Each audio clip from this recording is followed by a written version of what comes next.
गैरों से नजर मिलाती गई, एक बार मैंने तुझे देखा तो क्या हो गया, ऐ मेरे दोस्तों इस जमाने को क्या हो गया, जिसको चाहा वही बेवफा हो गया।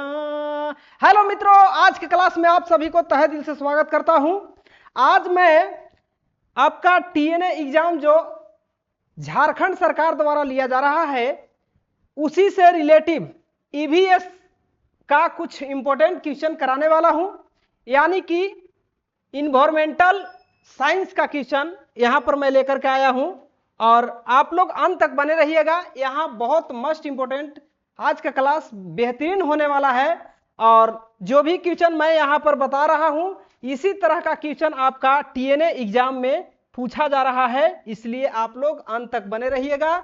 और यदि आप मेरे चैनल पर पहली बार विजिट किए हैं तो चैनल को सब्सक्राइब कर दीजिए ताकि मैं टीएनए से संबंधित जो भी वीडियो अपलोड करूं उसका नोटिफिकेशन सबसे पहले आपके यहां तक पहुंच सके। तो आइए हम लोग क्वेश्चनों को देखते हैं। क्वेश्चन है ईवीएस पढ़ाने का मुख्य उद्देश्य क्या है। ठीक है, ईवीएस पढ़ाने का मुख्य उद्देश्य क्या है। ठीक है, यहां पर क्वेश्चन आपका है ईवीएस पढ़ाने का मुख्य उद्देश्य क्या है। तो ये चार ऑप्शन आपका दिया गया है। पहला ऑप्शन केवल विषय का ज्ञान देना, दूसरा ऑप्शन आपका है रटने की क्षमता बढ़ाना और तीसरा ऑप्शन है आपका पर्यावरण के प्रति संवेदनशीलता और विकसित करना। इसके बाद है चौथा ऑप्शन परीक्षा में अच्छे अंक लाना।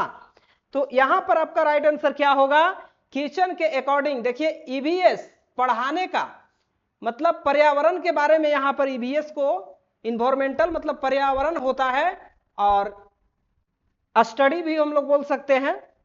तो यहां पर्यावरण अध्ययन के बारे में पढ़ा रहे हैं हम और इसको पढ़ने का मुख्य उद्देश्य जो है आपका ऑप्शन सी यहां पर राइट हो जाएगा, पर्यावरण के प्रति संवेदनशीलता विकसित करना, यानी कि राइट आंसर ऑप्शन सी हो जाएगा क्वेश्चन के अकॉर्डिंग। ठीक है, इसके बाद चलेंगे हम लोग नेक्स्ट क्वेश्चनों को देखते हैं। क्वेश्चन नंबर ये रहा आपका सेकेंड, बेहद शानदार क्वेश्चन मेरे प्रिय दोस्तों। यहां पर देखिए क्वेश्चन क्या है, देखिए ये आपका क्वेश्चन नंबर 2 है। कह रहा है कि ईवीएस की पढ़ाई में स्थानीय संदर्भ का महत्व क्यों है। ठीक है, तो पर्यावरण अध्ययन की पढ़ाई में स्थानीय संदर्भ का महत्व क्या है बताइएगा आप इसका आंसर। पढ़ाना आसान हो जाता है या बच्चों की समझने में जल्दी आती है, समझ में जल्दी आती है, या पाठ्य पुस्तक में लिखा है, या सभी उत्तर सही है।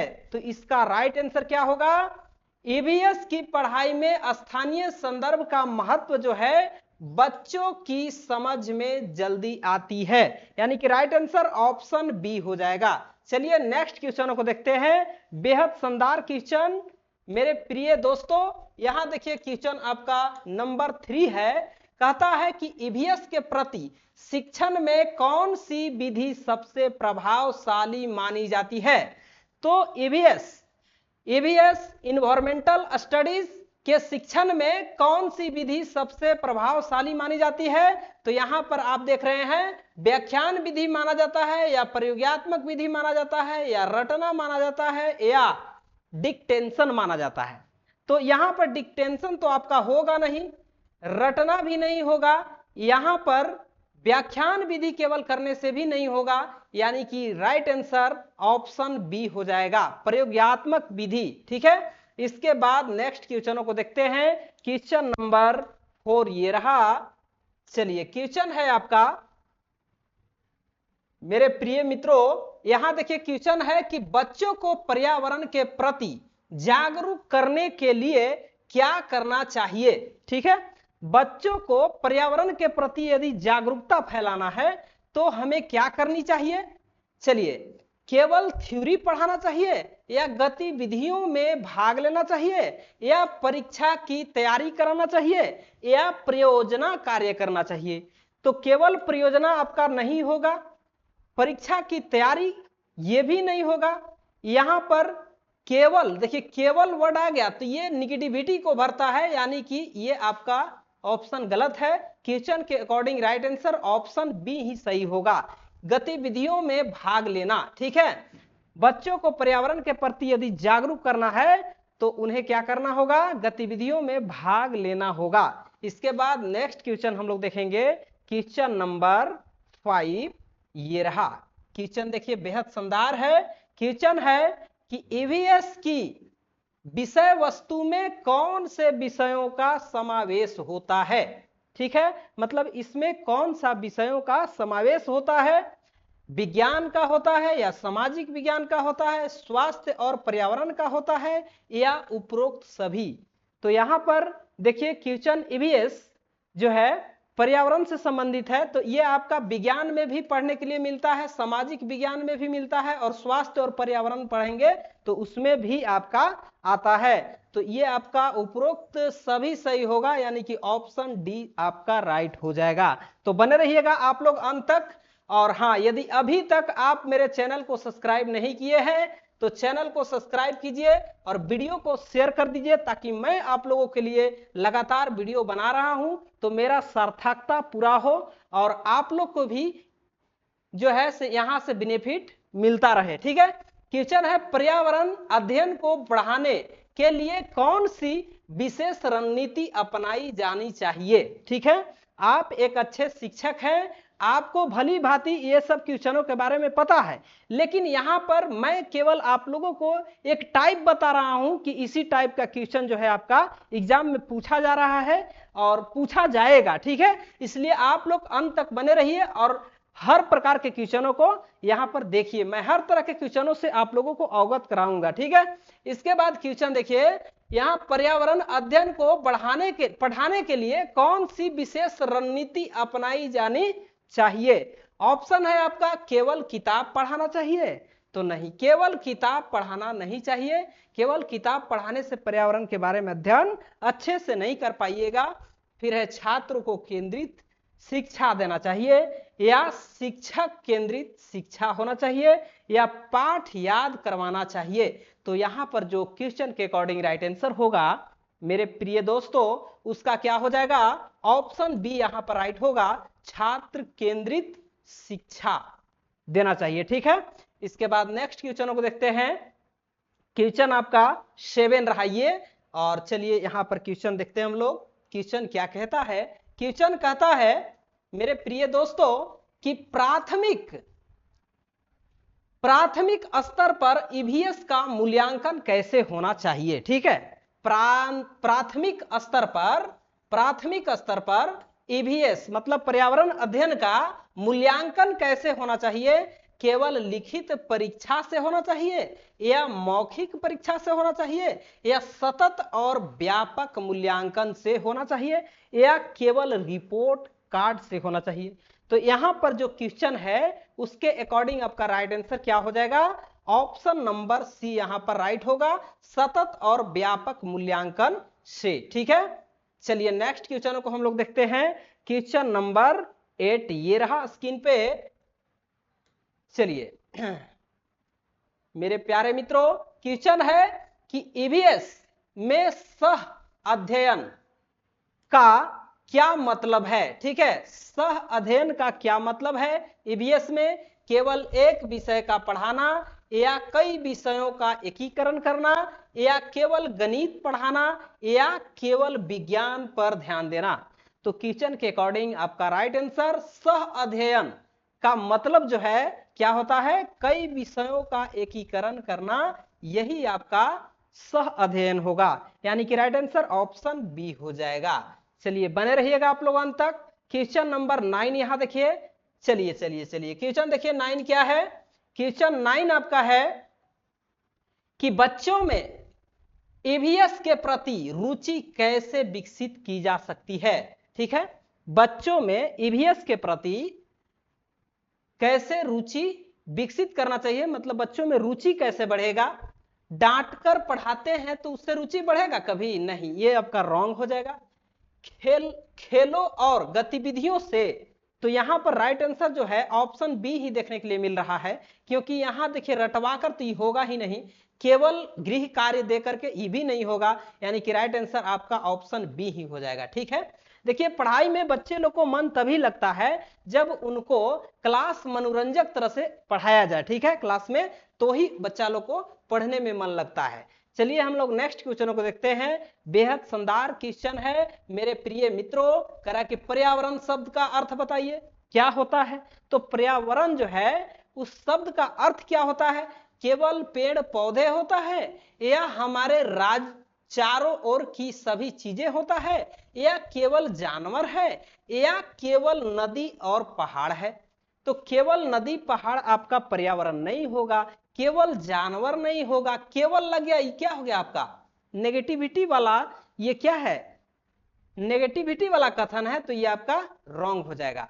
यहां पर केवल पेड़ पौधा भी नहीं होगा, यानी कि right answer option B question के अकॉर्डिंग हमारे चारों ओर की सभी चीजें क्या है, पर्यावरण है। इसके बाद नेक्स्ट क्वेश्चन को देखते हैं, क्वेश्चन नंबर 11 बेहद शानदार क्वेश्चन है मेरे प्रिय मित्रों। ये क्वेश्चन देखिए आपका क्या कह रहा है, क्वेश्चन कहता है कि प्राथमिक कक्षा में, ठीक है, प्राथमिक कक्षा में कौन सा दृष्टिकोण ईवीएस सिखाने में सहायक होता है। ठीक है, प्राथमिक कक्षा में यदि किसी को पढ़ाया जा रहा है तो वहां पर किस दृष्टिकोण को अपनाएंगे ताकि ईवीएस को सिखाने में सहायक होगा। तो पहला ऑप्शन है एकांगी दृष्टिकोण, दूसरा ऑप्शन है एकीकृत दृष्टिकोण, और तीसरा ऑप्शन है संकीर्ण दृष्टिकोण, और चौथा ऑप्शन है केवल पाठ्य पुस्तक दृष्टिकोण।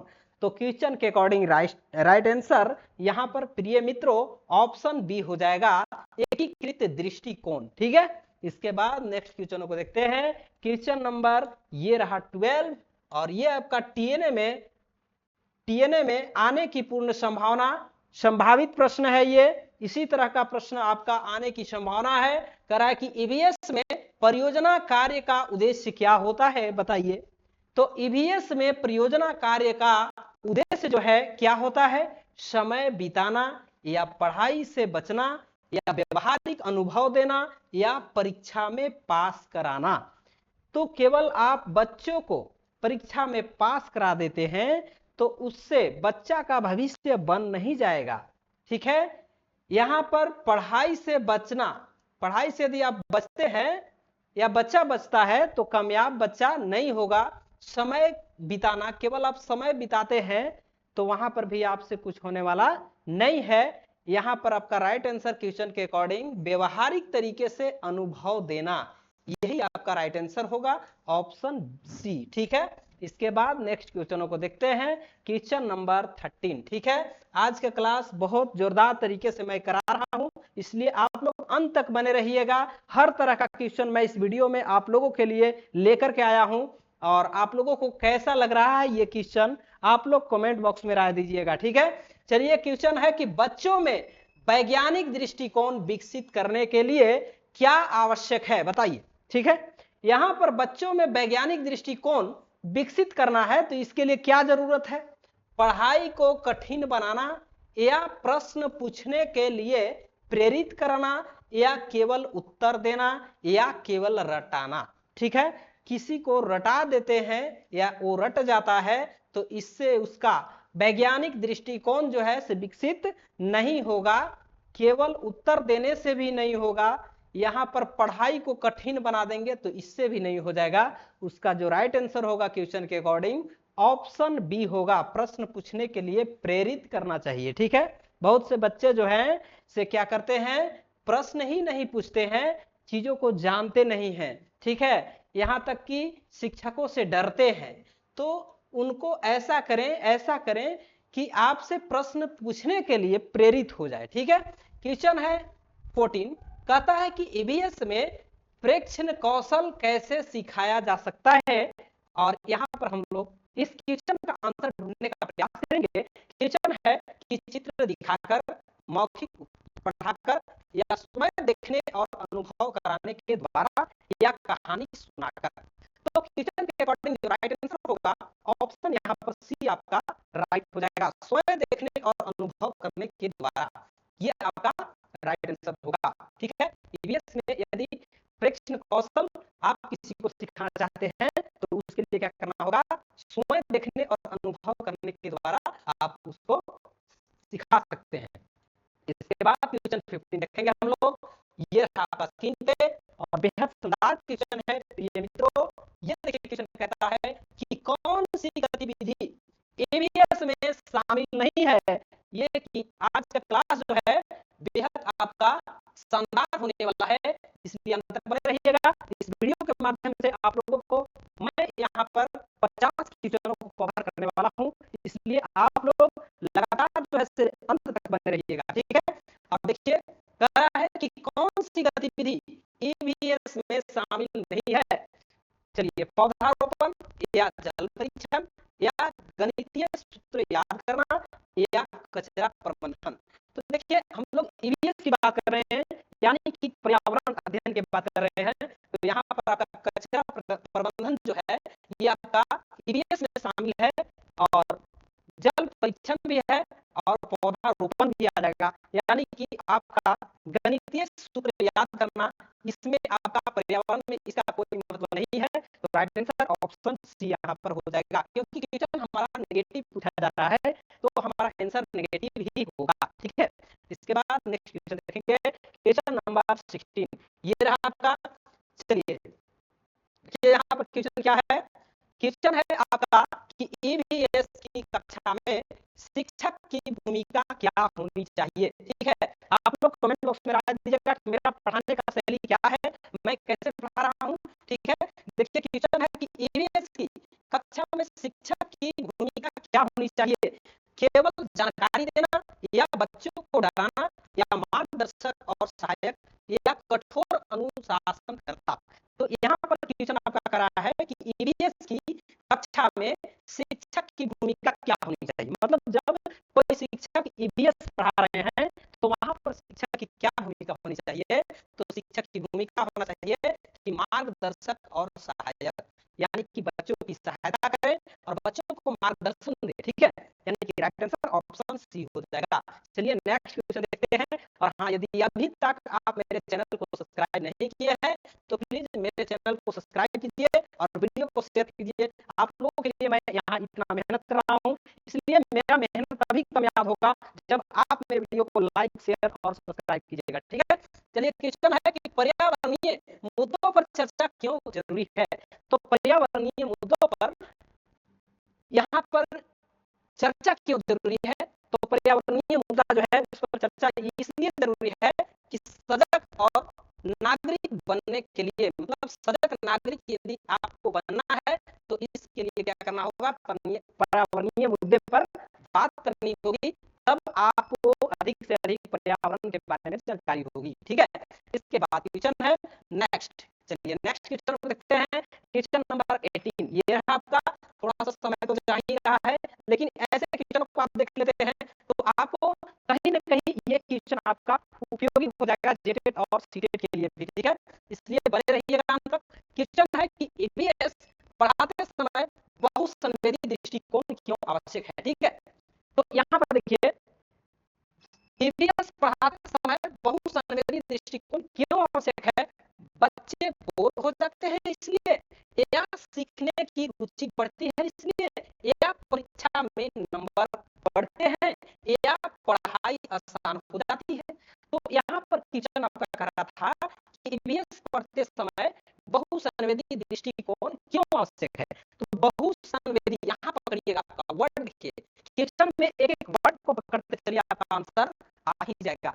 तो ईवीएस पढ़ाते समय बहुसंवेदी दृष्टिकोण ये आपका सीखने की रुचि बढ़ाती है, यानी कि राइट आंसर ऑप्शन बी हो जाएगा। ठीक है, चलिए यहाँ पर देखिए डीएनए का जो एग्जाम लिया जा रहा है उसमें बहुत से शिक्षक यूट्यूब पर पढ़ा रहे हैं। ठीक है, लेकिन वहां पर जो है से आप ही लोग इसके बारे में बता सकते हैं कि कौन कितना कारगर है और हम लोगों के लिए कितना कारगर वीडियो दे रहा है। ठीक है, आप ही लोग बता सकते हैं, हम लोग क्या बताएंगे, हम लोग तो पढ़ा रहे हैं, जितना हम लोग को ज्ञान है उस तरह से हम लोग पढ़ा रहे हैं। तो आप लोग चलिए यहाँ लगातार बने रहिएगा। क्वेश्चन है कि ईवीएस में मूल्य आधारित शिक्षा का क्या महत्व है, परीक्षा के लिए या जीवन मूल्यों के विकास के लिए या सिर्फ रटने के लिए या सिर्फ रिपोर्ट कार्ड के लिए। तो यहाँ पर क्वेश्चन जो है, क्वेश्चन था कि ईवीएस में मूल्य आधारित शिक्षा, ठीक है, मूल्य आधारित शिक्षा जीवन मूल्यों के विकास के लिए जरूरी है, यानी कि राइट आंसर ऑप्शन आपका बी हो जाएगा। इसके बाद नेक्स्ट क्वेश्चन को देखते हैं, क्वेश्चन नंबर 20 ये रहा, और क्वेश्चन 20 क्या कहता है, देखिए कहता है कि ईवीएस का गतिविधि में क्षेत्र भ्रमण का महत्व क्या है। ठीक है, यहाँ पर क्वेश्चन थोड़ा सा कट गया है, तो इसको थोड़ा सा एक बार देख लीजिएगा। ईवीएस का गतिविधियां में क्षेत्र भ्रमण में गतिविधि, ईवीएस पर्यावरण जब आप पढ़ रहे हैं तो वहां पर भ्रमण करके, मतलब जैसे हम कहीं जंगल में गए या किसी पार्क में गए तो वहां पर भ्रमण करते हैं, हम लोग घूमते हैं, तो उसके लिए क्या करना, क्या है, क्या उसका महत्व है, छुट्टी का बहाना है या अनुभवात्मक ज्ञान है या समय व्यतीत करना है या खर्चा करना है। ठीक है, तो यदि आप भ्रमण करते हैं और ईवीएस की जानकारी प्राप्त करते हैं तो यहाँ आपका क्या हो जाएगा, अनुभवात्मक ज्ञान होगा, मतलब अनुभव ज्यादा आपका होगा उस समय। ठीक है, अनुभव से आप चीजों को जानिएगा, ज्यादा अनुभव होगा पर्यावरण के बारे में। इसके बाद क्वेश्चन 21 देखेंगे, और 21 क्वेश्चन है, चलिए 21 क्वेश्चन है आपका कि ईवीएस पढ़ाने में स्थानीय संसाधनों का उपयोग क्यों किया जाता है। ठीक है, तो ईवीएस पढ़ाने में स्थानीय संसाधनों का उपयोग क्यों किया जाता है, पढ़ाने में सुविधा के लिए, बच्चों से जुड़ाव के लिए या लागत कम करने के लिए या सभी उत्तर सही है। तो यहाँ पर देखिए, जब ईवीएस पढ़ाते हैं तो स्थानीय संसाधन, ये स्थानीय संसाधन जो है बच्चा लोग देख पाते हैं, इसीलिए पढ़ाने के लिए सुविधा जो है हो जाता है, और बच्चों से जुड़ाव जो है से बना रहता है, स्थानीय संसाधन के बारे में जानकारी रहता है कुछ, इसलिए ज्यादा बच्चा लोग उसके बारे में जानते हैं। इसके बाद लागत कम करने के लिए, हाँ लागत भी कम हो जाता है आपका, यानी कि तीनों ऑप्शन आपका सही है, ऑप्शन बी यहाँ पर राइट होगा, सभी उत्तर सही है। ठीक है, इसके बाद नेक्स्ट क्वेश्चन को देखते हैं, क्वेश्चन आपका ये रहा, वीवीआई क्वेश्चन लगा लीजिएगा, इसको इंपोर्टेंट क्वेश्चन है। क्वेश्चन है कि ईवीएस में सहयोगात्मक अधिगम का क्या तात्पर्य है, बताइए। ईवीएस में सहयोगात्मक अधिगम का क्या तात्पर्य है। सहयोगात्मक अधिगम तो अकेले पढ़ना नहीं, ये तो हो नहीं सकता है, अकेले पढ़िएगा सहयोगात्मक कहिएगा तो ये तो गलत हो जाएगा। समूह में सीखना, हाँ ये सही है, एक दूसरे के सहयोग होगा, यहाँ पर समूह में पढ़ेंगे तो सहयोगात्मक अधिगम कौन होगा, ऑप्शन बी आपका राइट हो जाएगा क्वेश्चन के अकॉर्डिंग। चलते हैं नेक्स्ट क्वेश्चन को देखते हैं, क्वेश्चन नंबर आपका 23 ये रहा, और क्वेश्चन क्या कहता है मेरे प्रिय दोस्तों, यहाँ पर देखिए क्वेश्चन है कि ईवीएस में बच्चे पर्यावरण को कैसे समझते हैं। ठीक है, ईवीएस में बच्चे पर्यावरण को कैसे समझते हैं, रटकर समझते हैं या अनुभव और अन्वेषण से समझते हैं या केवल किताबों से समझते हैं या टीवी से समझते हैं। तो टीवी तो आपका होगा नहीं, रॉन्ग हो जाएगा, केवल किताबों से ये तो गलत बात है, रट करके ये भी गलत बात है, यानी कि क्वेश्चन के according right answer option B हो जाएगा, अनुभव और अन्वेषण से पर्यावरण को समझते हैं। चलिए नेक्स्ट क्वेश्चन को देखते हैं, क्वेश्चन 24। क्वेश्चन 24 है हमारा, तो ये मित्रों यहाँ पर आप लोग क्वेश्चन 24 देखिए क्या कर रहा है, ईवीएस में प्रश्न पूछना क्यों जरूरी है, मतलब पर्यावरण से संबंधित प्रश्न पूछना क्यों जरूरी है, समय व्यतीत करने के लिए या सोचने की क्षमता बढ़ाने के लिए या शिक्षक को जांचने के लिए या पाठ्यक्रम खत्म करने के लिए। तो यहाँ पर केवल पाठ्यक्रम खत्म करने के लिए पर्यावरण से संबंधित प्रश्न पूछना जरूरी नहीं है, शिक्षक को जांचने के लिए ये भी रॉन्ग हो जाएगा आपका, यहाँ पर समय व्यतीत करने के लिए ये भी रॉन्ग हो जाएगा, सोचने की क्षमता बढ़ाने के लिए आपका ईवीएस में प्रश्न पूछना जरूरी है। ठीक है, चलिए नेक्स्ट क्वेश्चन को देखते हैं। जब आपसे कोई प्रश्न पूछता है या किसी बच्चा से कोई प्रश्न पूछता है तो बच्चा उसके बारे में क्या करता है, सोचता है। ठीक है, फीलिंग्स करता है, अनुभव करता है। तो उस क्वेश्चन को सोचने से क्या होता है, बच्चा का अनुभव और ज्यादा होता है। क्वेश्चन चलेंगे नेक्स्ट, हम लोग देखेंगे 25। चलिए यहाँ पर 25 क्वेश्चन है मेरे प्रिय मित्रों। क्वेश्चन कराए प्राथमिक स्तर पर पर्यावरण की पढ़ाई किस प्रकार होना चाहिए। ठीक है, तो बने रहिए अंत तक, अभी जाना नहीं है। देखिए अभी बहुत सारा क्वेश्चन मैं आप लोगों के लिए इंपोर्टेंट क्वेश्चन लेकर के आया हूँ। क्वेश्चन है कि प्राथमिक स्तर पर पर्यावरण की पढ़ाई किस प्रकार होनी चाहिए।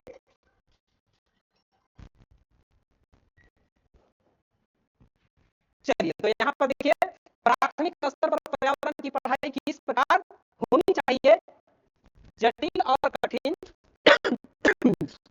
सॉरी सरल, रोचक और अनुभवात्मक, केवल सैद्धांतिक, परीक्षा केंद्रित। तो यहाँ पर क्वेश्चन के अकॉर्डिंग जो राइट आंसर होगा ऑप्शन डी हो जाएगा आपका, सरल, रोचक और अनुभवात्मक। इस तरीके से यदि आप प्राथमिक स्तर पर पर्यावरण की पढ़ाई पढ़ाते हैं तो वहां पर बच्चा लोग को ज्यादा समझ में आएगा। चलिए नेक्स्ट क्वेश्चन को देखते हैं, क्वेश्चन नंबर 2। ये रहा आपका, यहाँ क्वेश्चन 2 कहता है, चलिए 25 का सेट है यहाँ पर, 25 क्वेश्चन का उधर मैं सेट कराया, इसके बाद फिर 25 क्वेश्चन का ये सेट आपका इसी वीडियो में इंक्लूड कर रहे हैं ताकि आप लोगों को अच्छे से कवर हो जाए इस सब्जेक्ट का क्वेश्चन। ठीक है, जल का चक्र किस प्रक्रिया से संबंधित है। ठीक है, जल का चक्र जो है किस प्रक्रिया से संबंधित है, वाष्पीकरण से या संघनन से या वर्षा से या उपरोक्त सभी। तो यहाँ पर जल चक्र जो है ये आपका वाष्पीकरण उसमें शामिल हो जाता है, संघनन शामिल हो जाता है, क्योंकि जल वाष्पीकरण होकर के जब ऊपर बादल बनता है तो वहां क्या होता है, बादल बनता है संघनन होकर के, और संघनन होने के बाद वर्षा होती है, नहीं तीनों चीज होता है। तो उपरोक्त सभी आपका आंसर होगा ऑप्शन डी। ठीक है, इसके बाद क्वेश्चन नेक्स्ट देखेंगे, क्वेश्चन नंबर 3 ये रहा आपका, और क्वेश्चन 3 है कि मनुष्य के शरीर में रक्त संचार कौन करता है। मनुष्य के शरीर में रक्त संचार कौन करता है, मस्तिष्क करता है, यकृत करता है, हृदय करता है या फेफड़ा करता है। ठीक है, तो यहाँ क्वेश्चन के अकॉर्डिंग जो है आपका मनुष्य के शरीर में रक्त संचार कौन करता है, तो ऑप्शन सी यहाँ पर राइट होगा, हृदय। ठीक है, हृदय जो है रक्त का संचार करता है। इसके बाद क्वेश्चन चलेंगे हम लोग 4 के ऊपर। क्वेश्चन 4 क्या कहता है, क्वेश्चन 4 कहता है कि कौन सा प्राणी अंडा देता है। अंडा देने वाला प्राणी जो होता है अंडप्रजनक कहलाता है। लेकिन यहाँ पर आपका क्वेश्चन कहता है कि कौन सा प्राणी अंडा देता है, बताइए बिल्ली देती है अंडा, नहीं, गाय नहीं, मुर्गी देती है, हाथी नहीं देती है। लेकिन ऑप्शन सी यहाँ पर राइट आंसर होगा। ये सिंपल क्वेश्चन था, इसका आंसर आप कर सकते थे। सभी क्वेश्चन का उम्मीद है कि आप सभी क्वेश्चन का आंसर करते चलेंगे, और ये बहुत सिंपल क्वेश्चन है, कोई फास्ट क्वेश्चन नहीं है। यहाँ पर क्वेश्चन देखिए है, थोड़ा सा कट गया है। यहाँ पर क्वेश्चन था कि सूरज से हम कौन सा ऊर्जा निकलता है, मैंने सूरज से जो ऊर्जा हम प्राप्त करते हैं, कौन सा ऊर्जा प्राप्त करते हैं, विद्युत ऊर्जा प्राप्त करते हैं, रासायनिक ऊर्जा प्राप्त करते हैं, सौर ऊर्जा प्राप्त करते हैं या यांत्रिक ऊर्जा प्राप्त करते हैं। तो क्वेश्चन के अकॉर्डिंग जो राइट आंसर होगा ऑप्शन सी होगा। ठीक है, सूर्य से जो निकलने वाला प्रकाश होता है उसे कौन सा ऊर्जा निकलता है, तो आपका सौर ऊर्जा निकलता है। क्वेश्चन 6 देखेंगे, ये आपका क्वेश्चन 6 कहता है कि सबसे अधिक ऑक्सीजन कौन उत्पन्न करता है। सबसे ज्यादा ऑक्सीजन कौन उत्पन्न करता है, मनुष्य करता है या पशु करता है या पौधा करता है या पत्थर करता है। तो आपको पता होगा कि सबसे ज्यादा ऑक्सीजन जो उत्सर्जित करता है वो आपका निम्न में से पौधा उत्सर्जित करता है। आंसर ऑप्शन सी होगा। क्वेश्चन नंबर हम लोग देखेंगे 7, ये रहा आपका, और क्वेश्चन 7 है कि पृथ्वी किस ग्रह का उपग्रह है। ठीक है, समझिएगा अच्छे से, पृथ्वी किस ग्रह का उपग्रह है, ये आपका जेटेड और सीटेड के लिए भी इंपॉर्टेंट होने वाला है। यहाँ पर क्वेश्चन है सूर्य, चंद्रमा, कोई नहीं या मंगल।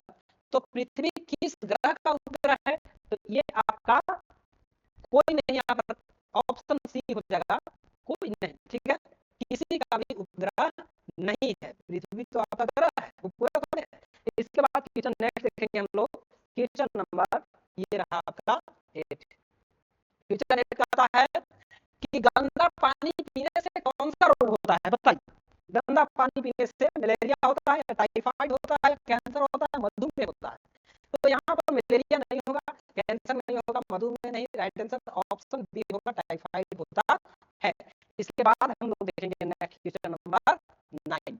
ये सवाल क्वेश्चन है, इंपॉर्टेंट क्वेश्चन है और वेरी क्वेश्चन है। क्वेश्चन है कि कौन सी गैस हमें सांस लेने में प्रयोग करते हैं। कौन सा गैस को हम लोग सांस लेने में प्रयोग करते हैं? तो आपको पता है कि हम लोग सांस के रूप में ऑक्सीजन लेते हैं, राइट आंसर ऑप्शन सी हो जाएगा। सिंपल क्वेश्चन और सिंपल आंसर। क्वेश्चन नंबर ये आपका 3 है, ठीक है। चलिए धक क्वेश्चन को करते चलिए। स्वच्छता का संबंध किससे है? स्वच्छता मतलब सफाई, इस तरह का फैशन से, स्वास्थ्य से, शिक्षा से या भोजन से। तो स्वास्थ्य से स्वच्छता का संबंध है, यानी कि जितना आप स्वच्छता सफाई रहिएगा उतना ही आपका स्वास्थ्य बेहतर रहेगा। इसके बाद चलिए क्वेश्चन नंबर 10 देखेंगे। एग्जाम में बेहतर से बेहतर रिजल्ट करने के लिए यहाँ पर आप लोग बने रहिएगा लगातार, और हम लोग यहाँ पर से कराते रहे हैं। और यहाँ पर देखिएगा वर्षा जल का संरक्षण किस माध्यम से किया जाता है। वर्षा जल का संरक्षण करना है, मतलब बचाव करना है, तो किस माध्यम से कर सकते हैं? नहर के माध्यम से, बांध के माध्यम से, वर्षा जल संचयन से या जलाशय से। तो राइट आंसर ऑप्शन सी हो जाएगा, वर्षा जल संचयन के माध्यम से वर्षा जल को संरक्षण कर सकते हैं। क्वेश्चन नेक्स्ट देखेंगे 12। ये रहा आपका स्क्रीन पे। क्वेश्चन है कि पौधों को ऊर्जा किससे मिलती है? जल से, मिट्टी से, सूर्य से या हवा से। तो राइट आंसर ऑप्शन सी हो जाएगा, सूर्य से पौधों को ऊर्जा प्राप्त होता है। चलिए नेक्स्ट क्वेश्चन देखते हैं। Question number 13। ये स्क्रीन पे मैं कोशिश कर रहा हूं कि जल्दी जल्दी क्वेश्चन को आप लोगों को करा दें, ताकि कम से कम समय में आप लोगों को ये काम पूरा हो जाए। श्वसन क्रिया में कौन सी गैस निकलती है? ठीक है, श्वसन क्रिया में कौन सी गैस निकलती है? ऑक्सीजन, हाइड्रोजन, कार्बन डाइऑक्साइड या नाइट्रोजन। तो क्वेश्चन के according right answer option C होगा, कार्बन डाइऑक्साइड निकलती है, ठीक है। और ऑक्सीजन सांस के रूप में लेते हैं। क्वेश्चन नेक्स्ट है आपका 14। कहता है कि कौन सा प्राकृतिक संसाधन नवीकरणीय है? पेट्रोल है या कोयला है या सूर्य प्रकाश है या डीजल है। तो कौन सा प्राकृतिक संसाधन नवीकरणीय है? तो नवीकरणीय संसाधन कौन सा है? इसमें से सूर्य प्रकाश है, यानी कि राइट आंसर ऑप्शन सी हो जाएगा, ठीक है। इसके बाद नेक्स्ट क्वेश्चन चलते हैं। क्वेश्चन नंबर 15 कहता है, एक मिनट थोड़ा सा नीचे देते हैं, क्वेश्चन नहीं कह रहा, ये देखिए आपका। चलिए ये रहा क्वेश्चन। क्वेश्चन है आपका कि मिट्टी का क्षरण किस कारण से होता है? मिट्टी का क्षरण होना मतलब मिट्टी का कटाव होना। तो मिट्टी का कटाव किस तरीके से होता है? वर्षा से होता है या वृक्षारोपण से होता है या वनों की कटाई से होता है या खेत जोतना। तो यहाँ पर जो राइट आंसर होगा ऑप्शन सी होगा, वनों की कटाई करने से क्या होता है? मिट्टी का क्षरण होता है, मतलब मिट्टी का कटाई होता है। वृक्षारोपण कीजिएगा तो इससे क्या होगा? मिट्टी कटेगा नहीं, और आपका वृक्षारोपण करने से वृक्ष का जड़ होता है मिट्टी को जकड़ करके रखता है, ठीक है। तो यहाँ पर मिट्टी का कटाव नहीं होगा, इससे वर्षा से भी उतना नहीं होता है। लेकिन राइट आंसर आपका यहाँ पर सी हो जाएगा, वनों की कटाई करने से क्या होगा? मिट्टी की कटाव होगी, यानी कि क्षरण होगा। क्वेश्चन नंबर 16 देखेंगे, और ये बेहद शानदार क्वेश्चन है मेरे प्रिय मित्रों। मैं यहाँ पर क्वेश्चन जो करा रहा हूँ ये मोस्ट इंपोर्टेंट क्वेश्चन है। पेड़ पौधे किस प्रक्रिया से ऑक्सीजन छोड़ते हैं? ठीक है, और आपको लगता है कि भूल ही गए हैं चैनल को सब्सक्राइब करना, और नहीं किए हैं तो मत कीजिए, हम कह रहे हैं, लेकिन कर दीजिएगा तो अच्छा ही रहेगा, क्योंकि आपके लिए मैं इंपोर्टेंट क्वेश्चन यहाँ पर दे रहा हूँ। चलिए क्वेश्चन है कि पेड़ पौधे किस प्रक्रिया से ऑक्सीजन छोड़ते हैं? प्रकाश संश्लेषण से छोड़ते हैं, श्वसन से, जलन से या जल संचार से। तो जो राइट आंसर होगा ऑप्शन ए हो जाएगा, प्रकाश संश्लेषण से। इसके बाद क्वेश्चन देखेंगे हम लोग, क्वेश्चन नंबर 17। देखिए 17 क्वेश्चन क्या है? 17 क्वेश्चन है कि पृथ्वी पर जीवन के लिए कौन सा आवश्यक है? चांद आवश्यक है, या सूर्य आवश्यक है, या मंगल आवश्यक है, या शुक्र आवश्यक है? तो पृथ्वी पर जीवन के लिए यदि सबसे इम्पोर्टेंट चीज है तो ये आपका सूर्य है। ठीक है, निम्न में से इम्पोर्टेंट चीज कौन है? सूर्य है। चलिए नेक्स्ट क्वेश्चन हम देखते हैं। क्वेश्चन नंबर हमारा ये रहा 18। क्वेश्चन 18 कहता है कि निम्नलिखित में से कौन सा घरेलू कचरा पूर्ण चक्रण योग्य नहीं है? नहीं है, देखिए यहाँ पर पकड़िए, पूर्ण चक्रण करने योग्य नहीं है, घरेलू चीज के बारे में बताना है। प्लास्टिक नहीं है, या कागज नहीं है, या सब्जी के छिलके नहीं है, या चिकन हड्डी नहीं है। तो ये वाला आपका चिकन हड्डी जो है, ठीक है, ये भी नहीं है, ये नहीं है, यानी कि राइट आंसर ऑप्शन डी हो जाएगा। क्वेश्चन नंबर 19 ये रहा। थोड़ा सा और रुकिएगा आप लोग, ज्यादा नहीं, मैं लगभग 5 से 6 मिनट का समय लूंगा और आपका क्वेश्चन समापन की ओर चलता है। कि पर्यावरण दिवस कब मनाया जाता है? इंपोर्टेंट क्वेश्चन, आपका पर्यावरण जो है 5 जून को मनाया जाता है। ये आपका राइट आंसर ऑप्शन ए हो जाएगा। चलिए नेक्स्ट क्वेश्चन को देखते हैं। क्वेश्चन 20 ये रहा। क्वेश्चन 20 ये रहा। स्क्रीन पे पता है कि जंगलों को क्या कहते हैं? बताइए, जंगल को क्या कहते हैं? ऑक्सीजन की फैक्ट्री कहते हैं, हरे हरे घर कहते हैं, या जल का स्रोत कहते हैं, या भूमि का भार कहते हैं? तो यहाँ पर भूमि का भार नहीं होगा, जल का स्रोत नहीं होगा, हरे घर नहीं होगा, ऑक्सीजन की फैक्ट्री कह सकते हैं, क्योंकि जंगल में ज्यादा से ज्यादा पेड़ पौधा होता है और पेड़ पौधा हम जानते हैं कि जब प्रकाश संश्लेषण क्रिया करते हैं तो उसके दौरान ऑक्सीजन गैस को मुक्त करते हैं। तो यहाँ पर राइट आंसर ऑप्शन ए हो जाएगा। क्वेश्चन नंबर 21 लिखेंगे और ये शानदार क्वेश्चन है। क्वेश्चन है कि बच्चों के लिए पौष्टिक आहार में क्या जरूरी है? बच्चों के लिए पौष्टिक आहार में क्या जरूरी है? केवल चॉकलेट देना, या जंक फूड खिलाना, या संतुलित आहार देना, या फास्ट फूड खिलाना? राइट आंसर ऑप्शन सी हो जाएगा।